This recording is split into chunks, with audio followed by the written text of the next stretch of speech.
find this really interesting in regards to the end of every epoch that's come before our epoch. If you look at the work of Rudolf Steiner, and anthroposophy, you've got mystery school knowledge that's come from hundreds of generations that's been passed down in the private mystery schools and out of the public knowledge from legacy cultures through to Atlantean cultures and onwards back to Lemuria, Hyperborea, and even before Hyperborea. And this information is being passed down in the private, and I mean by that, in secret, in occult, secret knowledge, passed down for generations and generations and generations, literally for hundreds of thousands of years. And it wasn't until the late 19th century when the mystery schools created Theosophy with Madame Blavatsky and Colonel Alcott created Theosophy, and then it became a public mystery school. And they brought this knowledge into the public sphere because they were afraid they didn't bring it out, that scientism and materialism and reductionism would take over, and we wouldn't recognize our culture, we wouldn't recognize our existence as spiritual beings anymore, because it would be taken over by scientism, which is a form of belief or religion and science. And I find it really fascinating that a lot of these influencers and talking heads on social media platforms who have no real training in the mystery school knowledge, it's really essential. If you want to be into this field of spiritual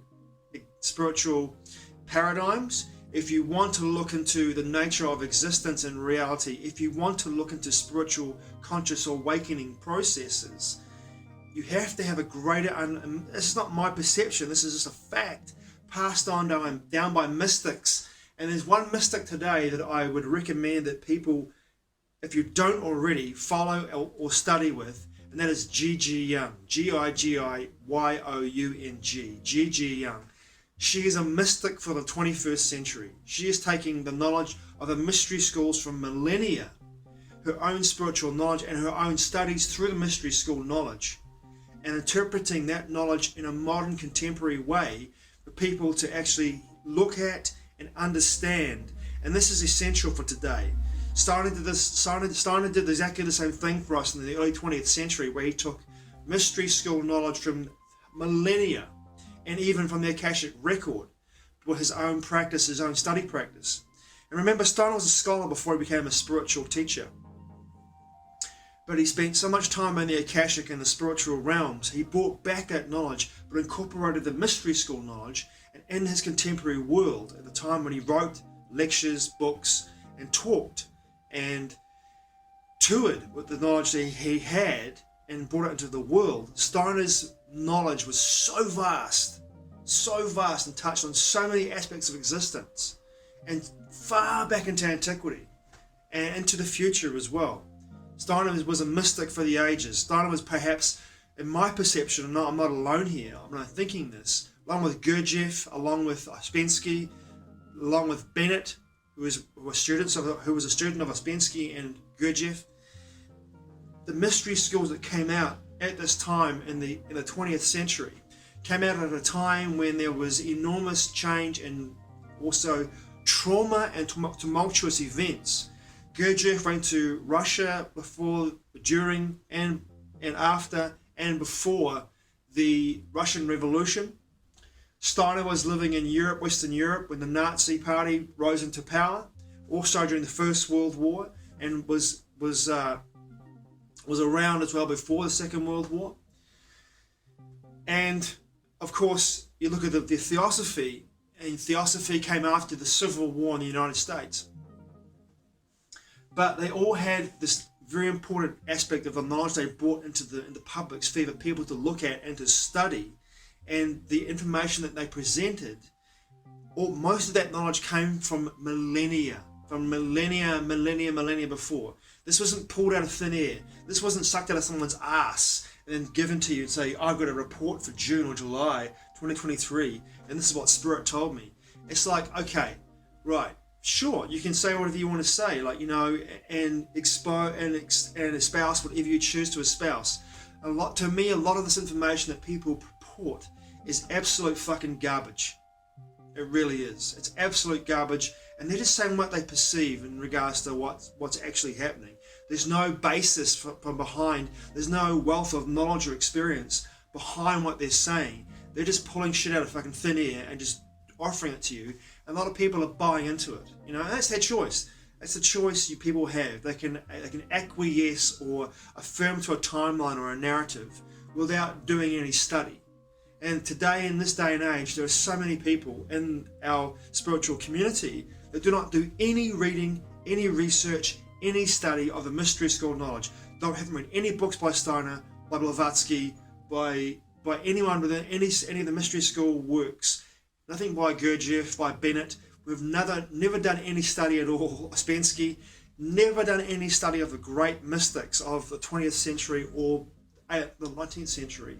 Have never done any study whatsoever, never looked into the mystery school knowledge, never read a goddamn paper or a lecture by Steiner, never looked into the knowledge, never done any work. They've just kind of purporting and verbalizing what they feel without knowing the traditions that have come before them and doing the study. And this is where Gigi Young comes into her own, because she's done the study, she's got the traditions, and she's learnt through her own intuitive mystical practices and her psychic awareness to incorporate her own abilities with that of the mystery schools that came before her. And she's taken that information and she's creating an offering, the knowledge of the contemporary sense that people can understand. And she's also saying as well, in order to understand this, you have to go back and study. You have to go back and study. Think about it like this. Before the Rig Vedas and before the Upanishads and before the Vedic sciences were written down in Sanskrit, they were all verbalized and orally. There was an oral tradition, and everything that was learnt then was remembered and then recited.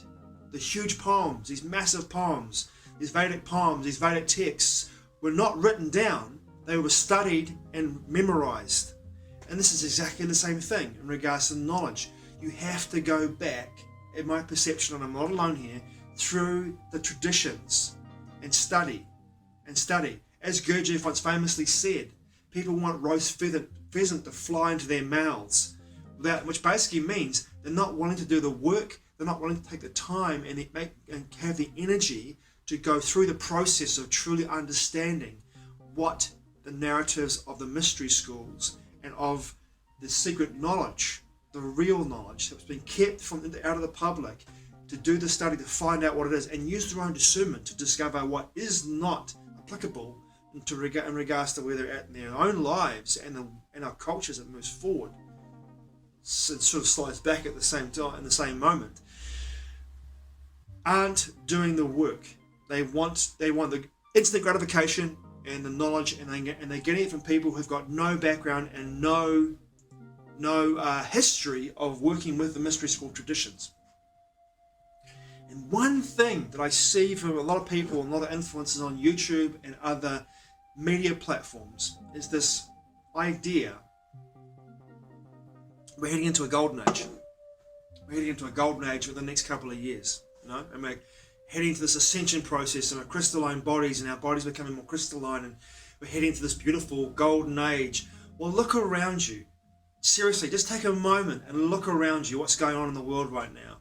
Now, in your personal experience, you might not be experiencing tumult, riots, chaos, control, top-down control. You might not be experiencing people that are so overtly in their processes, showing how corrupt they are, how perverse they are, how our changing Western society in a way that's almost unrecognizable through gender fluidity, sexualizing children at schools.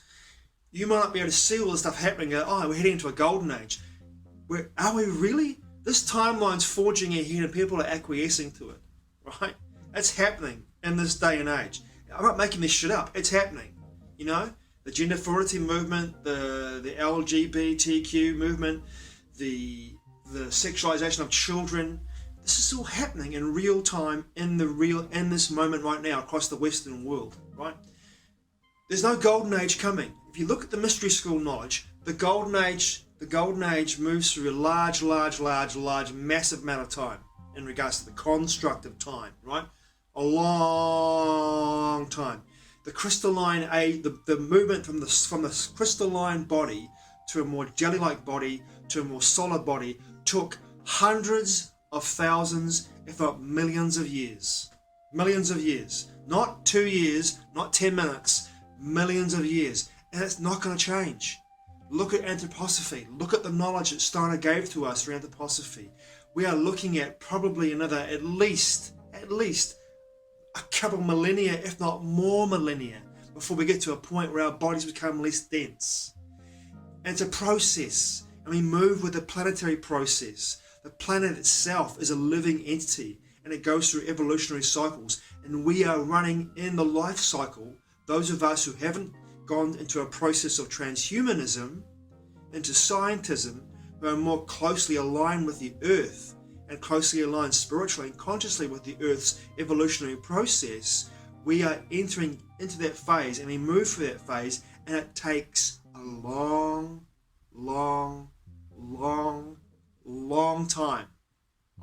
time, a massive amount of time in the construct of time before you'll get to a point where your body becomes less dense and moves into a more jellyfish-like structure, and then eventually into a more crystalline and then more etheric structure. It's going to take a long time. Not 2 years, not 10 minutes, not 6 months, a long time. It's going to take potentially hundreds of thousands of years, if not millions of years potentially, for that to happen, right? That's the nature of the planetary evolution. And also, remember this, every epoch that's come before ours, every single one, Lemuria, Hyperborea, Atlantis, ended in massive planetary earth changes and a cataclysmic event, and a massive depopulation event, enormous, almost wiping out the entire human, men and women. Humans are a word I don't want to use. The biological form we have today. Almost everyone who was alive in Atlantis, in Lemuria, Hyperborea, was wiped out by an event. Lemuria, gas pockets in the Pacific, exploding on the ocean floor, the continent sinking, Atlantis. Take your pick. As Edgar Cayce said, 3 events that destroyed Atlantis and made it into 3 islands.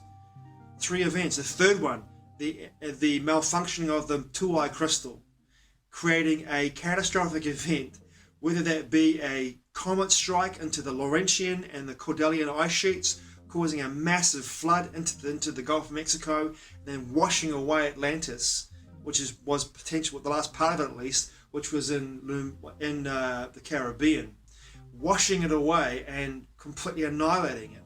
Remember that, Polina Zelinsky, the Russian oceanographer, found a ruin at 2,000 meters beneath the ocean surface off the northwestern tip of Cuba. At 2,000 meters, found a massive citadel complex that looked both Mayan and Egyptian. This was an Atlantean complex, and this was washed away and sunk beneath a gigantic tidal wave, right? It sunk from a mountaintop that used to be a mountain chain that used to connect Cuba to the mainland of the Yucatan Peninsula in Mexico, right? Every epoch, and we are in a post-Atlantean epoch, every epoch ends in a massive cataclysmic event. Every single one. And this culture, this post-Atlantean culture, is no exception. We are going to have a cataclysmic earth change event that is going to wipe out at least potentially 3/4, if not more, of the population. In my perspective and in the mystery school knowledge, the ones that survive that event are the ones that are always closest to the life cycle of the planetary sphere itself. Those closest to the life stream of the planetary consciousness survive because that's how it's always been. So if you're more attuned to the transhumanist, scientism, stream which is not organic, it's inorganic, I'll catch you fucking later. You're gone. And I'm not being rude. It's just a fact. You're going to leave your body, and we do it anyway. We're all going to die. We've done it thousands of times before, probably, or hundreds of times before. We've died in various forms, died and left our bodies. But there's no death. Nothing's ever wasted. Our biological form, our avatars, we'll leave them at some point. All of us will. It's the nature of how we live our existence. We all go back to source energy. Some people might make it back. Might not make it back to source. They might go to the 8th sphere, as Steiner predicted back in the early 20th century. They might end up in the 8th sphere. But there is going to be a cataclysmic post-Atlantean epoch event where the earth changes take place that will wipe out at least 3/4, if not more, of the population of our civilization. It's going to be wiped out. And that's how it is, because and as we look at society today, there is a massive movement into an inorganic stream of consciousness, away from the life wave of the planet. Those who are in tune with the life wave of the planet, they'll make it through. I'm saying this because in the mystery school knowledge, that's what's always happened. Those who aren't, won't. They won't make it through. You know, I wrote a book called Sanctum in 2002, the first draft of Remembering My Atlantean Lifetime, at the end of it. And I got wiped out. I got my body, my avatar was wiped, was destroyed in a huge tidal wave. But I saved someone's life and my daughter's life in that moment. I wrote about it in my book, the novel Sanctum, with Amon Sueño. Wrote about that experience. I made it quite clear in my book that I knew I was wiped out due to the nature of my decision to move away from the life cycle of the planetary consciousness, and therefore had to go. I was wiped out. My body, my avatar was completely annihilated by this enormous tidal wave. Completely annihilated. And it's going to happen again in our lifetime, whether that is in 2 years' time when we have 4 gas giants on the backside of the sun creating a gravity well, bringing in large objects from space, whether that happens in the time between April 2025 through, I think, for 6 months, whether we have an asteroid, a meteor strike that takes out 90% of the population, whether that happens, I don't know. But the four big gas giants will be behind the sun, and there'll be nothing blocking from large objects from smacking into the earth. The gravity well behind the sun, who knows how strong it's going to be? I don't. We do know that in 1879 we had the same situation happen, and Mount Vesuvius in Italy erupted, and it took out Pompeii. Who knows? I don't know. But I do know the mystery schools say there are going to be earth changes, and that earth changes are going to end the post-Atlantean epoch. What that looks like, I don't know. But I do know that the live stream, according to the mystery schools, of those closest to the planetary Earth, live stream are potentially going to make it through. Not necessarily will, I think, potentially, more realistically, potentially will make it through to the next epoch. Right? And what that looks like, when it's going to be, I don't know. Look at the mystery school knowledge, do the research and study for yourself, and then hopefully you'll be able to discern for yourself through that research when that event is going to happen. And if you're close to the Earth planetary consciousness's live stream, perhaps you'll make it through, perhaps you won't. And in the end, we'll always go back to source energy, or for some people on the transhumanist timeline narrative, maybe you'll get harvested and taken to the 8th sphere, but eventually you'll get back to source energy. My fingers are crossed for you. Thanks for watching, I truly appreciate it. Mate ua. I'll see you again soon.